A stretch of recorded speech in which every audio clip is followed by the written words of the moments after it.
ओम श्री गणेशाय नमः। राधे राधे। वैशाख मातम अध्याय 23वां। श्री सुखदेव जी बोले, अब मैं इस पाप नाशक मातम का वर्णन करता हूँ। माधव मास में शुक्ल पक्ष की अक्षय तृतीया के दिन जो सूर्य उदय में प्रातःकाल स्नान करते हैं वे संपूर्ण पापों से छूटकर विष्णु लोक को जाते हैं। जो देवता पितृश्वर और ऋषियों के निमित्त तर्पण करें उसने संपूर्ण वेदादि शास्त्र पढ़ लिए, सब यज्ञ कर लिए और 100 श्राद्ध कर लिए। जो मधुसूदन भगवान का पूजन कर अक्षय तृतीया के दिन कथा सुनते हैं वे मुक्ति पाते हैं। जो मधुसूदन भगवान की प्रसन्नता के लिए दान करते हैं वे मधुसूदन भगवान की आज्ञा से अक्षय फल देने वाले होते हैं। यह तिथि देवता ऋषि और पितृश्वरों की है। इसमें सनातन धर्म करने पर देवता पितृश्वर और ऋषियों की तृप्ति होती है। इस तिथि की प्रख्याति कैसे हुई वह भी मैं बताता हूँ। हे राजन, तू सावधान होकर सुन। प्राचीन समय में राजा बलि के संग इंद्र का युद्ध हुआ और देवता और दैत्यों का भी आपस में द्वंद्व युद्ध हुआ। इंद्र पातालवासी बलि को जीतकर फिर पृथ्वी पर उत्तिथ्य के आश्रम में गया। वहां जाकर उसकी मंदगामिनी गर्भिणी पत्नी को देखा, जिसकी कमर में सुवर्ण सूत्र से बंध किंकनी शोभा दे रही थी। उसके कंकनों की झनकार ने मदोन्मत्त भ्रमर और कोकिलाओं के शब्द को जीत लिया था। अनेक प्रकार के वस्त्र धारण किए वह मधुर भाषणी और मंद मंद हास्य युक्ता शोभा दे रही थी। उसके कुंभ छिद्र से पीना कुचों से अपूर्व शोभा हो रही थी। विकसित कमल के समान उसका मुख और नील के कमल समान नेत्र थे। केतकी के उदर के समान पित्त और मनोहर गालों वाली परिश्रम में से श्वास भरती हुई दिनाक्षी पर्णकुटी की ओर मुख किए थी। उसे प्रियक पर शयन करती हुई देख इंद्र को मोह उत्पन्न हुआ और वह बल पूर्वक उस गर्भिणी स्त्री से भोग करने लगा।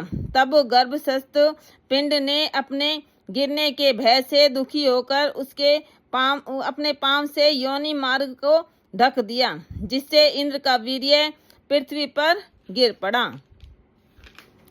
तब गर्भस्थ शिशु पर इंद्र को महाक्रोध हुआ और रोष के मारे तांबे जैसे लाल नेत्र करके शाप दिया कि हे दुर्वृद्धे, तूने पांव से योनि द्वार को रोका है, इससे तू जन्मात हो। तब दीर्घ आत्म महा पांवों से वीर्य संचालन से जयंत के समान हुआ। इंद्र ऋषि के शाप के भय से शीघ्र ही भागा। उसे भागते हुए देख संपूर्ण शिष्य हंसने लगे। तब वह लज्जा के मारे पहाड़ की कंदरा में जा घुसा और वहां बैठकर उग्र तप करने लगा।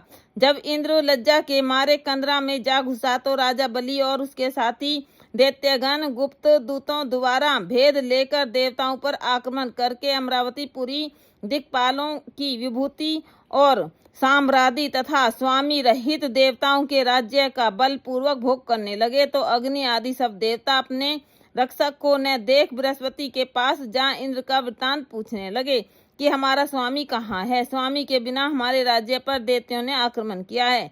हे विभो, बहुत दिन बीत गए, इंद्र क्यों नहीं आते हैं? हे महाराज, हमें बताओ, जहाँ इंद्र हो हम भी वहीं जाकर प्रार्थना करें। इस प्रकार जब देवताओं ने पूछा तब बृहस्पति बोले, रसातल में बलि को जीतकर इंद्र उत्तिथ्य के आश्रम में गया और वहां जा उत्तिथ्य की स्त्री से बलपूर्वक संभोग किया। इस पर उसके शिष्यों ने बड़ी निंदा की। इससे लज्जा के मारे वह स्वर्ग को नहीं आया और पर्वत की गुफा में घुस गया। वहीं पर सची सहित निवास करता है और अपने किए हुए कर्म पर चिंता कर रहा है। बृहस्पति के ऐसे वाक्यों को सुनकर अग्नि आदि सब देवता इंद्र को ढूंढने और प्रार्थना करने के लिए मेरु पर्वत की कंदरा में पहुंचे। कंदरा में बैठे हुए इंद्र को देख उसके बल वीर्य का प्रकाश करने वाले लोक विख्यात स्त्रोतों से उसे प्रसन्न करने लगे।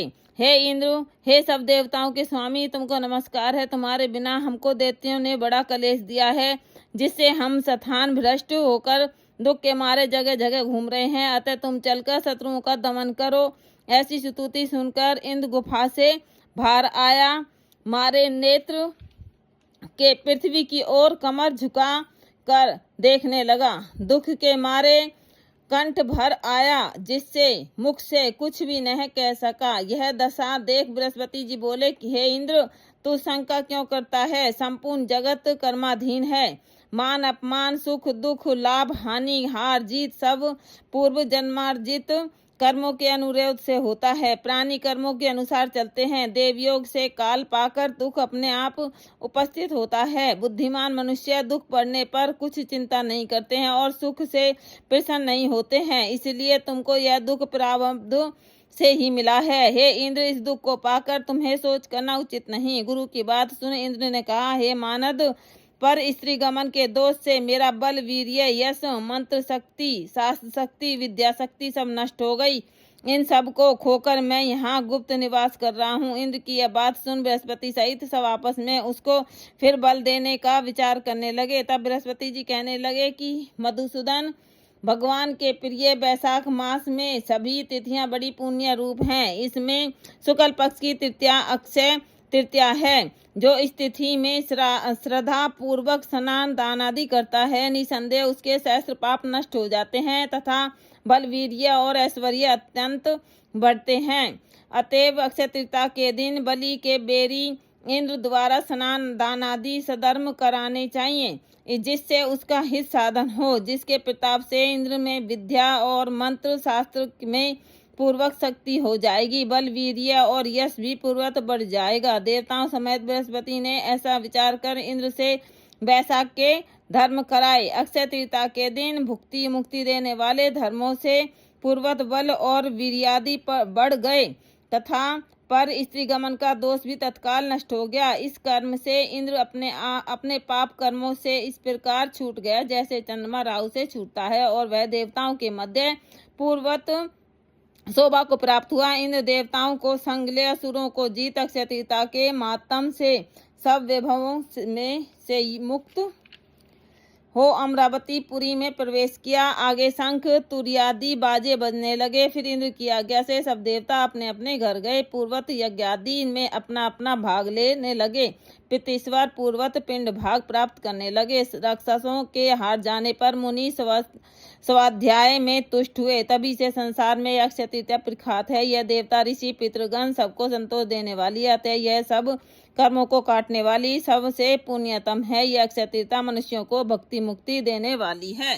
इति वैशाख मातम अध्याय 23वां संपूर्ण।